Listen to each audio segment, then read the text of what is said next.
Tahukah teman-teman, kalau MOSFET itu bisa berfungsi sebagai saklar? Nah ini ya, di depan kita ini adalah MOSFET.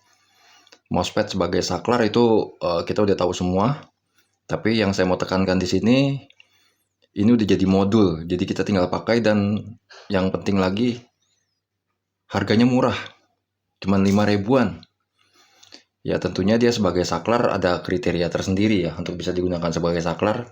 Yang mana beda dengan saklar manual seperti ini ataupun dengan relay, ada kriteria sendiri yang mana nanti pemilihannya terserah teman-teman semua. Nah, di sini saya akan kupas tuntas bagaimana dia bekerja ya, menurut yang saya udah alami sendiri.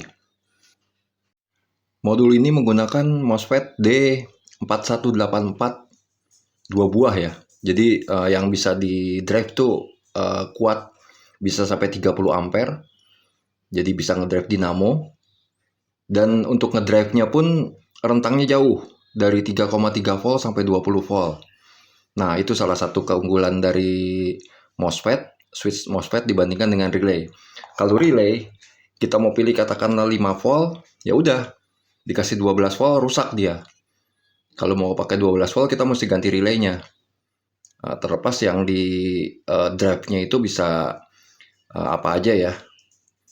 Sedangkan kalau MOSFET ini, dia kita buat ngedrive-nya bisa rentangnya bisa 3,3 sampai 20 volt.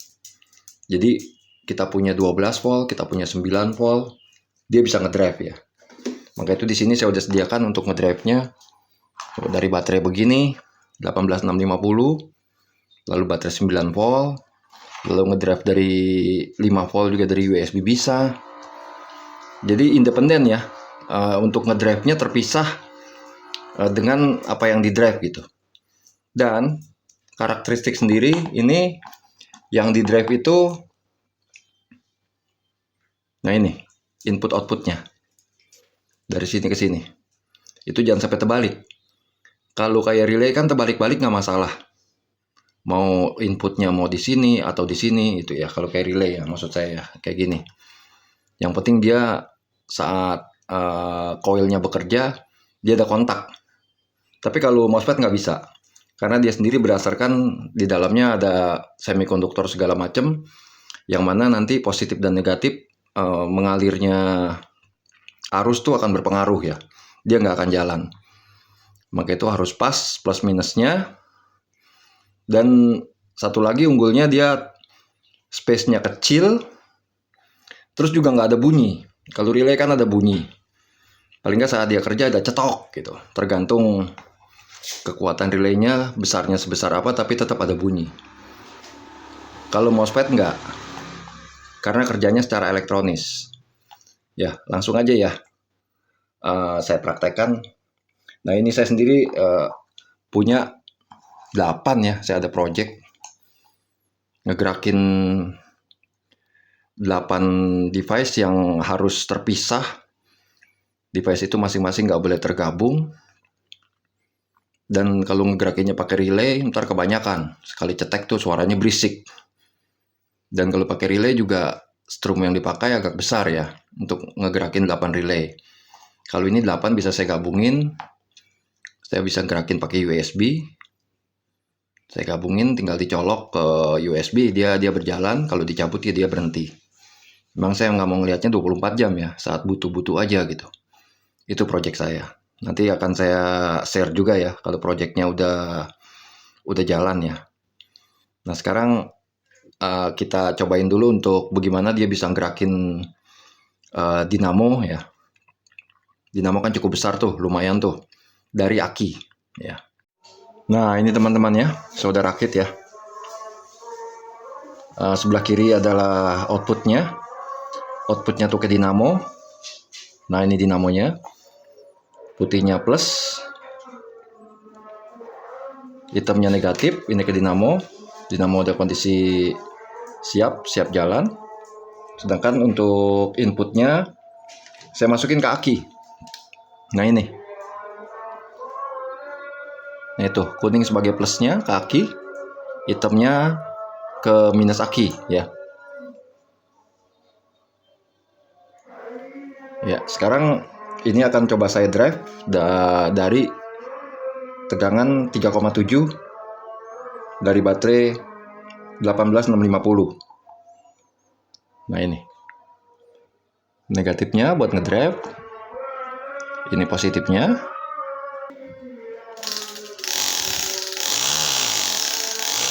Nah, terlihat lampunya di modul kita juga jalan ya.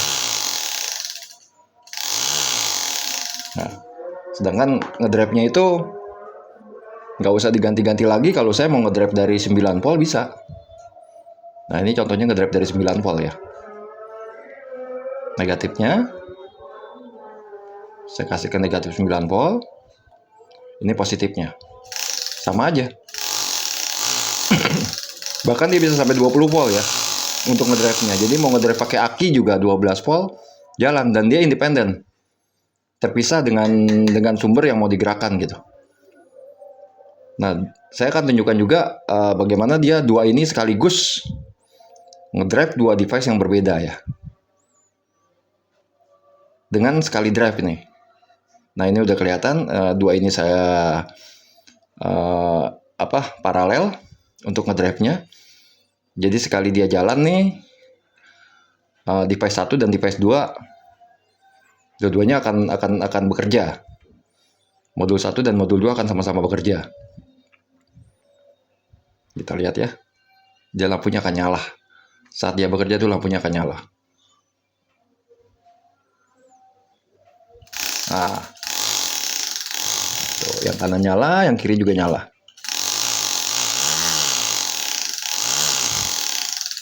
Ya, saya akan tunjukkan sebentar ya.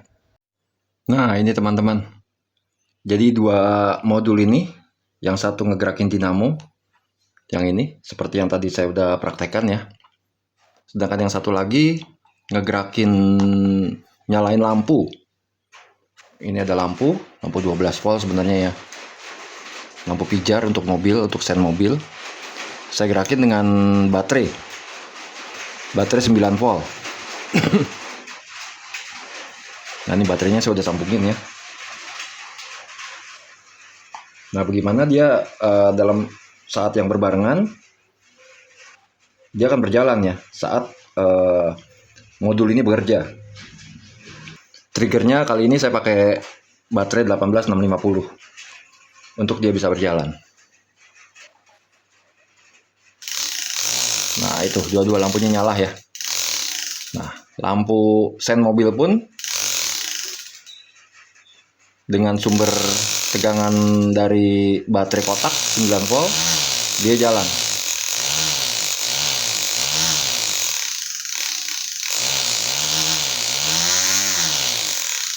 Nah, gitu teman-teman. Kurang lebih kayak begitu. Jadi nanti untuk project DIY, kalau teman-teman ada, ya bisa mempertimbangkan untuk pakai modul ini. Harganya cuma 5 ribuan, saya beli di toko oren ya. Jadi kalau tadinya saya pertimbangkan kalau saya beli relay atau apa, itu selain lebih mahal juga kalau relay pertimbangannya bentuknya besar. Terus nimbulin bunyi yang lumayan, apalagi kalau 8 buah berjalan sekaligus ya. Lalu juga ngambil dayanya pasti 8 digabungin tuh lebih besar. Akhirnya saya pertimbangan saya pakai ini. Saya pakai MOSFET, dan MOSFET yang udah jadi gitu. Yang murah pastinya. Karena kalau kita ngerakit lagi, aduh alangkah rumitnya gitu. Bisa-bisa ntar harganya juga lebih dari itu, jadi udah nggak worth it lagi. Bisa juga sih ada alternatif pakai SSR, solid state relay. Dia juga kerjanya kurang lebih mirip ya, seperti begini juga. Yang digerakin juga bisa listrik 220. Tapi kan kalau ini saya yang digerakin bukan listrik, ini barang kecil yang digerakin. Cuman gerakin voltmeter, tapi 16 buah. Saya pakai 8 saklar bisa gerakin 16 buah sekaligus untuk pantau baterai. Nanti akan saya share ya. Sekian dulu sekarang pembahasan untuk modul MOSFET ini. Ya, semoga teman-teman bisa mengambil manfaat dari sini. Siapa tahu ada project DIY. Terima kasih udah menyaksikan. Pantau terus channel ini ya, yang akan saya share terus apapun juga pengalaman saya di elektronika praktis. Saya nggak ngerti banyak teori, jadi nggak bisa menjelaskannya secara akademis. Jadi kalau ada 1-2 salah dari omongan saya, mohon dimaafkan. Mohon boleh dikritik juga di kolom komentar. Terima kasih teman-teman. Jangan lupa subscribe. Semoga ada manfaat. Salam Electro Homes.